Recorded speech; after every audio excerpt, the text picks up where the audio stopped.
ऐसा है कि हमारे जस्ट बगल में मकान के एक खुदाई हो रही थी कमर्शियल कॉम्प्लेक्स बनाने के लिए। और काफी डीप, पहले तो 20 फीट के लगभग खुदाई हुआ था, लेकिन पिछले हफ्ते इसको करीब करीब 15 फीट और इन्होंने खुदाई किया।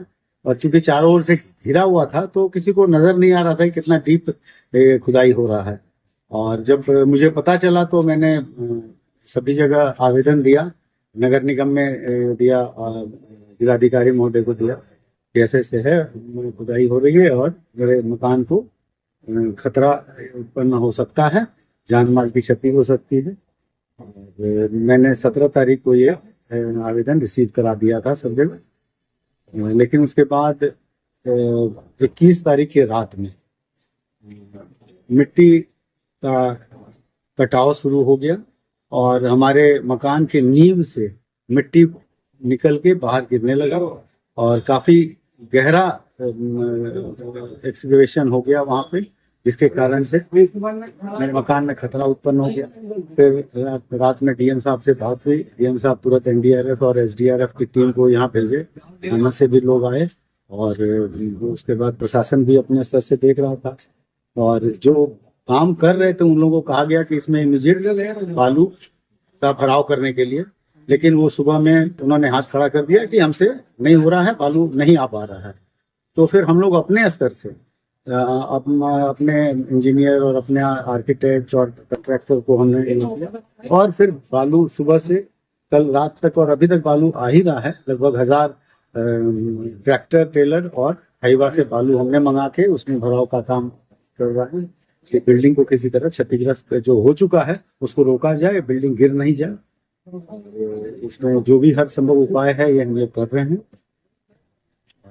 प्रशासन भी अपनी तरफ से हर संभव उपाय कर रहे हैं। मतलब प्रशासन का सपोर्ट मिल रहा है? हाँ, प्रशासन का सपोर्ट। कल डीएम साहब खुद 1 घंटा यहाँ पे रहे हैं सुबह में और उनके मार्गदर्शन में बाकी अधिकारी लोग भी, एसडीएम साहब भी रहे, डीएम साहब भी आते जाते हैं और वह रहे यहाँ पर निगरानी में उनके काम हुआ। इन सब में किसकी चूक मानते हैं आप? जो बिल्डिंग बन रही है, जैसा कि मुझे पता चला कि बिना परमिशन के भी वो लोग खुदाई, इतना गहरी खुदाई कर दिए थे जो -3 में जा रहा था उनका खुदाई, तो उस कारण ही ये प्रभाव पड़ा है। और ये हमें हमारे मकान में और हमारे बगल वाले मकान को भी इसका नुकसान हो रहा है। जान प्राण की भी क्षति, जिसमें जान प्राण भी जा सकते थे, पूरी क्षति हो सकती थी, संभावना थी, क्योंकि यहाँ पे हमारे मकान में हमारे परिवार रहता है और बॉल्डविन एकेडमी की कुछ लड़कियां रहती थी और ऑफिस भी यहाँ चलता था। लेकिन रात के समय जब ऐसा पता चला तो तुरंत हम लोग ने मकान खाली किया, सभी आनंद फानंद में। हाँ, आनंद फानंद में जल्दी से किया और सभी जितने भी यहाँ पे आदमी रह रहे थे सबको पहले हम लोगों ने निकाला। फिर धीरे धीरे सामान वहां से निकालने का काम किया गया। जो सुबह तक हम लोग किसी तरह जो भी इकट्ठा सामान हो सके, क्योंकि डीएम साहब ने कहा कि मकान को तुरंत खाली करना है, तो हम लोगों ने उस पर।